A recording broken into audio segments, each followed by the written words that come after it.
তো কানের কাছে যদি এটা না থাকতো এখন 10-12টা খাওয়াই যেত কামড়। জোরে দিলে ওই মধুর যে মাছিগুলো আছে সেগুলো নিচে পড়ে যেতেছে। মধু পড়তেছে। তো হচ্ছে যে এখন আমি খেয়ে দেখাই। হ্যাঁ, বিসমিল্লাহ। এটা দিয়ে হচ্ছে ধোয়া দেওয়া হয়। এটা হচ্ছে মধু, একেবারে পিওর। আসসালামু আলাইকুম। দীর্ঘদিন যাবত আপনারা আমাদের কাছে পিওর মধুর ব্যাপারে কথা বলছেন এবং আমরা চাচ্ছি যে আপনাদেরকে পিওর মধুটা যাতে আমরা সার্ভ করতে পারি সে ব্যাপারে কাজ করার জন্য।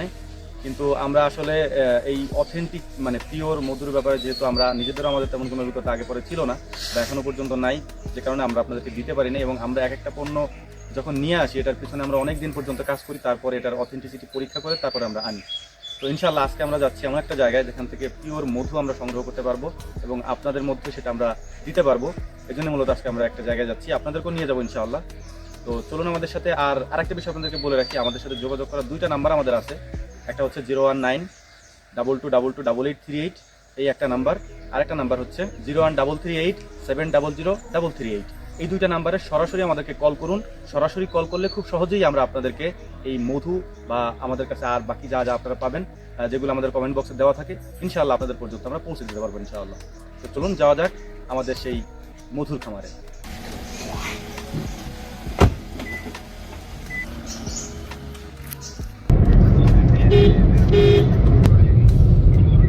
তো আলহামদুলিল্লাহ আমরা আসছি মূলত হচ্ছে এখন মধুর খামারে।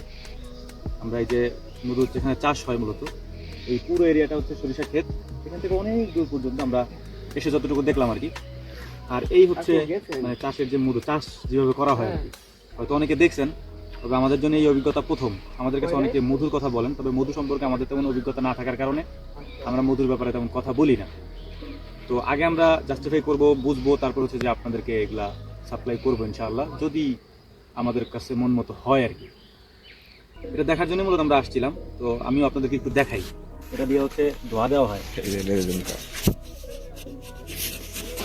জোরে দিলে ওই মধুর যে মাছিগুলো আছে সেগুলো নিচে পড়ে যেতেছে। তো কানের কাছে যদি এটা না থাকতো এখন 10-12টা খাওয়াই যেত কামড়, যা বুঝতেছি। এটাকে এখন কি করবেন?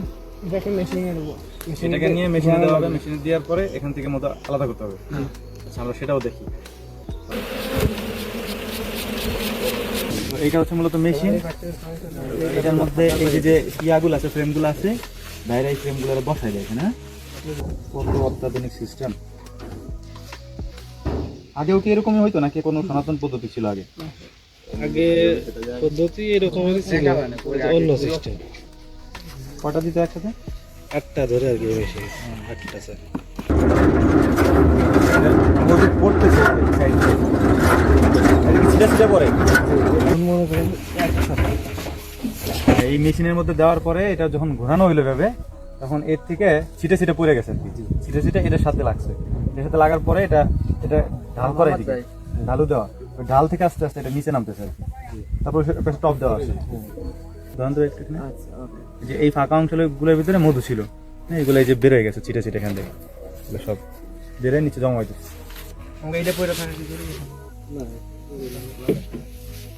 তো এখন এখানে মধুগুলাকে হচ্ছে যে বের করা হয়েছে ওই ট্রেগুলা থেকে আর কি। এখন এই মধুটাকে এখান থেকে বের করা হবে, মানে এই আমরা বের করে দেখি।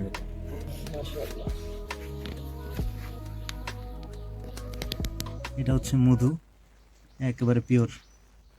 আমাদের সামনে কি আমরাই করছি এটা। এটা অনেকে জানতে চাইতে পারে যে এরকম কেন, মাটির নিচে কেন। এটা হচ্ছে অস্থায়ী।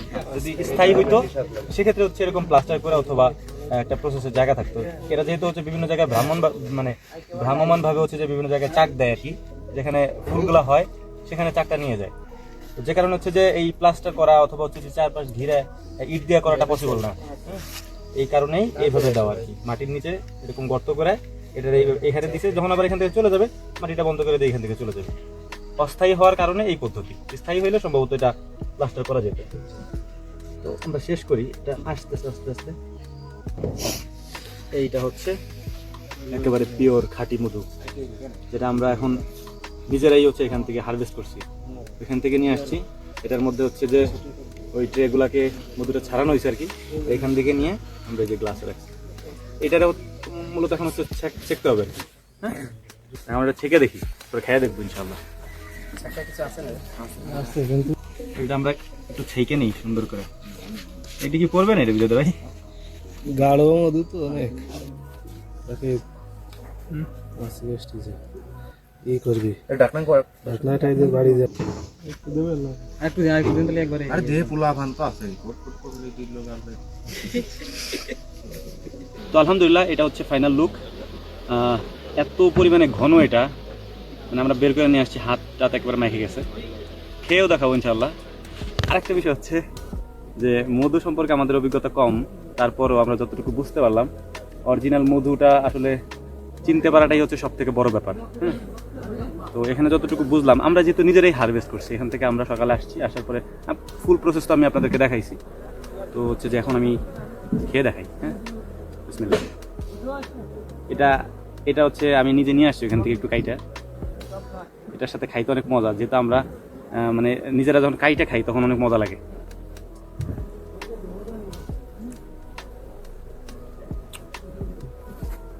আলহামদুলিল্লাহ, এটা অত্যাধিক পরিমাণে ঘন।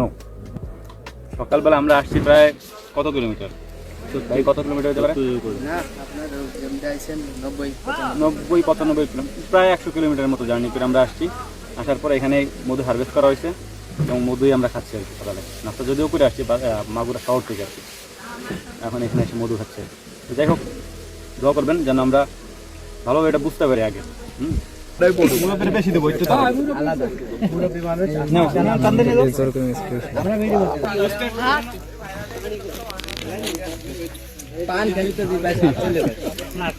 কেমন লাগে?